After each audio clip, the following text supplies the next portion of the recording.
فردوس بدانا تصویر مدینہ کی فردوس بدانا تصویر مدینہ کی یا رب میری آنکھوں کو وہ خواب عطا کر دے یا رب میری آنکھوں کو وہ خواب عطا کر دے جس خواب میں ہوتی وہ تعبیر مدینہ کی جس خواب میں ہوتی وہ تعبیر مدینہ کی میں بندہ عاصی ہوں آیا ہوں مدینہ کی میں بندہ عاصی ہوں آیا ہوں مدینہ کی لوگوں مجھے پہنے دو زنجیر مدینہ کی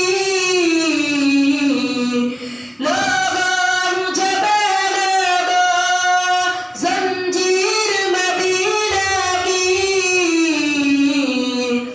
توبہ کے نظاروں کو بھرنا ہوا آنکھوں میں توبہ کے نظاروں کو بھرنا ہوا آنکھوں میں لایا ہوں مدینہ سے جاگیر مدینہ کی لایا ہوں مدینہ سے جاگیر مدینہ کی بسم المراتب مولا مبارک ہو بسم المراتب مولا مبارک ہو جس نام سے ہوتی ہے تشہیر مدینہ کی جس نام سے ہوتی ہے تشہیر مدینہ کی کس شان سے فرمائی تعمیر مدینہ کی چمکا دی محمد نے تقدیر مدینہ کی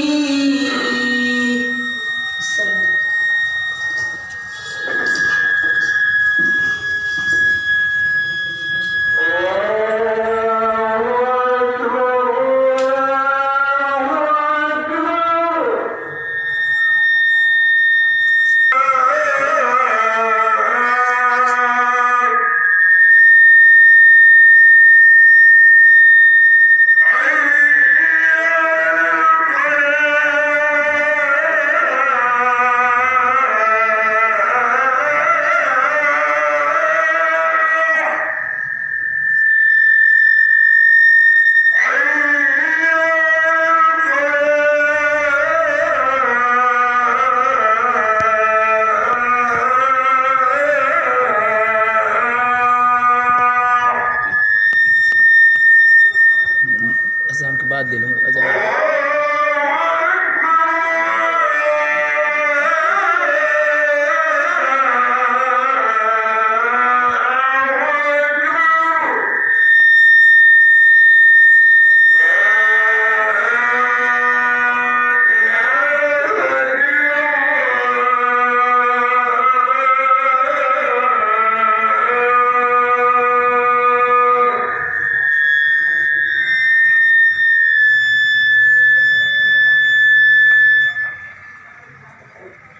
پڑھاتے ہوئے تقریر کے لیے دعوت اسٹیج دے رہا ہوں محمد شکیل وہ آئے ہیں اپنے اکبر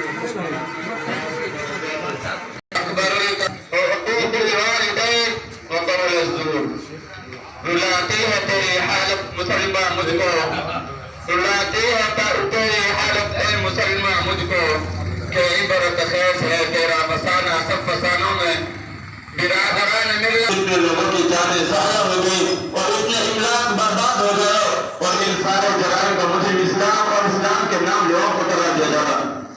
میں اس مختصر وقت میں آپ کو بتانا چاہتا ہوں دہشت گرد کون ہے، پوری دنیا میں دہشت گردی کرنے والے کون ہیں، دنیا کے امن و امان چین و سکون چھیننے والے کون ہیں، روئے زمین کے باشندوں کے لیے کس نے حرام کی کہ اس کے ملزمان تک اسلام اور اسلام کے نام لیوا ہیں۔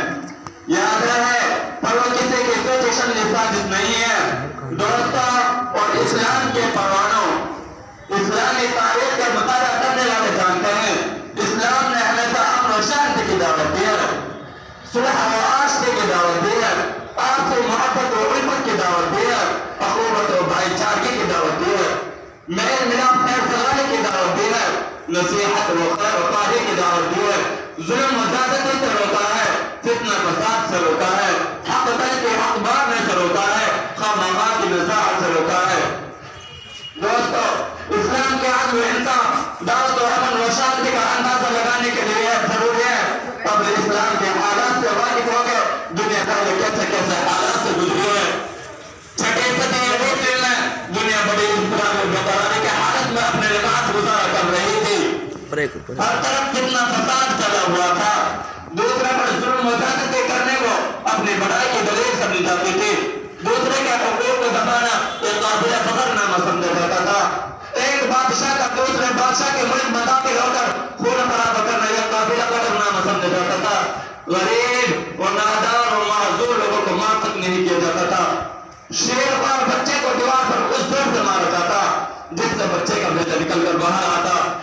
ایسا کسرا کی تاریخ کسے معلوم نہیں، روم اور ایران کی ویرانی کسے یاد نہیں، مفتے نصر کے قتل عام سے کون واقف نہیں، دل کے خلاف کی بےدردی سے کون آشنا نہیں۔ بس پوری دنیا میں فساد پھیلا ہوا تھا، روم ہو یا ایران، پاکستان ہو یا ہندوستان، یورپ ہو یا ایشیا، روئے زمین کا کوئی خطہ ایسا نہیں تھا جہاں لوگ آرام کی زندگی بسر کر رہے ہو۔ اس حالت کو بیان کرتے ہوئے قرآن کریم نے کہا ظہر الفساد فی البر والبحر بما کسبت ایدی الناس۔ ایسے خطرناک تاریخ ترین حالات میں اسلام کا ظہور ہوتا ہے، اس مستر پریشان دنیا کو حقوق انسانی کا پیغام سناتا ہے، صلح و آشتی کا پیغام سناتا ہے۔ اسلام کہتا ہے صلح جنگ سے بہتر ہے چاہے جو کرو، صلح حدیبیہ کی تاریخ کسے معلوم نہیں، مسلمانوں کا اثناء سفر راستے میں روکا گیا۔ قرآن کریم کہتا ہے ناجائز کسی کو قتل کرنا جائز نہیں، کسی کے املاک کو ہلاک کرنا جائز نہیں، کسی پر ظلم و زیادتی کرنا فساد اور دہشت گردی ہے، اور اللہ تعالیٰ فساد اور دہشت گردی کو پسند نہیں فرماتے۔ قرآن کریم کے ایک آیت امن کی دعوت دیتی ہے اور دہشت گردی سے روکتی ہے، لیکن آج ایک میڈیا کے ذریعے اسلام کی تعلیمات کو مسخ کرنے کی کوشش کی گئی، اسے دنیا والوں کے سامنے بدنام کیا گیا، جو امن و شانتی کا داعی تھا اسے دنیا کے سامنے مجرم بنا کر پیش کیا گیا، لوگوں کو اس سے نفرت دلائی گئی۔ کسی شاعر نے کیا یہ خوب کہا ہے خرد کا نام جنو رکھ دیا جنوں کا خرد، خرد کا نام جنو رکھ دیا جنوں کا خرد، جو چاہے آپ کا حسن کرے سماشات کرے۔ لیکن میں پوچھنا چاہتا ہوں اسلام کے بدنام کرنے والوں، اگر اسلام ایک دہشت گردی مذہب ہے تو نبی صلی اللہ علیہ وسلم کے زمانے میں دہشت گردی کیوں نہیں؟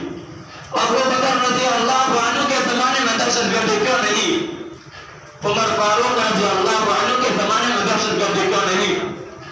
عثمان غنی رضی اللہ عنہ کے زمانے میں دہشت گردی کیوں نہیں؟ علی حیدر رضی اللہ عنہ کے زمانے میں دہشت گردی کیوں نہیں؟ خلافت بنی امیہ کے زمانے میں دہشت گردی کیوں نہیں؟ مغل سلطنت کے زمانے میں دہشت گردی کیوں نہیں؟ جب ان کے پاس اس وقت قوت تھی، طاقت تھی، وہ دنیا کو تہوارہ کر سکتے تھے، لیکن آج جب کہ وہ کمزور ہو چکے ہیں، ان کی حکومتیں ختم ہو چکی ہیں، وہ محکومی اور مخلوق الحال زندگی بسر کر رہے ہیں، تو ان پر دہشت گردی کا الزام کیوں لگایا جا رہا ہے؟ اس کے پیچھے کوئی سوچی سمجھی اور طے شدہ پلاننگ نہیں، مسلمانوں کے خون سے روئی کھیلی گئی، مسلمان عورتوں کی عفت و عصمت کی پائماری کی گئی، ان کی آبرو کی گئی، ان کے حیا کو تاب کیا گیا اور کیا جا رہا ہے، لیکن کہیں اس کے بخش روشن کی آواز نہیں لگا ہے۔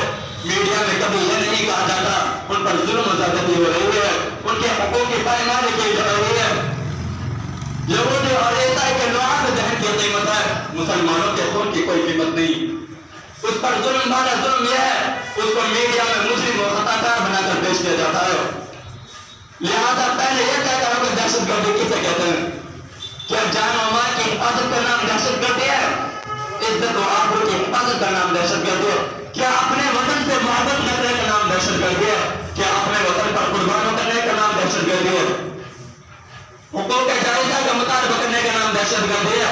ظلم و ستم کے خلاف آواز اٹھانے کا نام دہشت گردی ہے؟ عدل و انصاف قائم کرنے کا نام دہشت گردی ہے؟ اگر تم اس کو دہشت گردی کہتے ہو تو ہم فخر سے کہتے ہیں ہم دہشت گرد ہیں، لیکن دہشت گردی اسے نہیں کہا جاتا، بلکہ کسی کے اڑنے کو آواز کو فرم کرنے کا نام دہشت گردی ہے، کسی کے انسانی حقوق پر ڈاکہ ڈالنے کا نام دہشت گردی ہے۔ اور اسلام پر بہتان لگانے والوں، اب بتاؤ کہ بہتان میں دہشت گردی کس نے پھیلائی؟ بلقان میں دہشت گردی کس نے پھیلائی؟ سوڈان میں دہشت گردی کس نے پھیلائی؟ ابھی حال ہی میں افغانستان میں دہشت گردی کس نے پھیلائی؟ گجرات میں دہشت گردی کس نے پھیلائی؟ فلسطین میں دہشت گردی کس نے پھیلائی؟ کشمیر میں دہشت گردی کس نے پھیلائی؟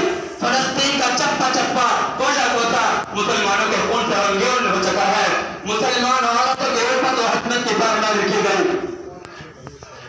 لاکھوں بچوں کو یتیم کیا گیا، کروڑ کتنی ماں بیوہ ہو چکی ہے، کتنے گھر ویران ہو چکے ہیں۔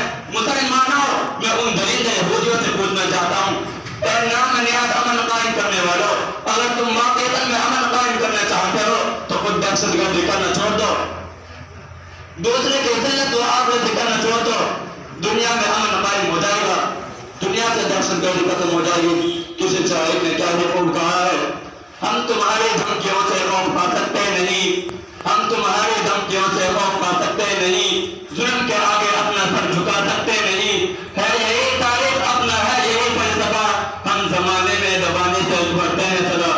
اللہ تعالیٰ ہم کو اور دنیا کے تمام انسانوں کو دہشت گردی سے بچنے کی توفیق نصیب فرمائے۔ اور میں اس پروگرام کا قرآن نعت نبی گنگنانے کے لیے دعوت اسٹیج سے محمد دانش موصوف بھائی اپنے نعت کلام سامنے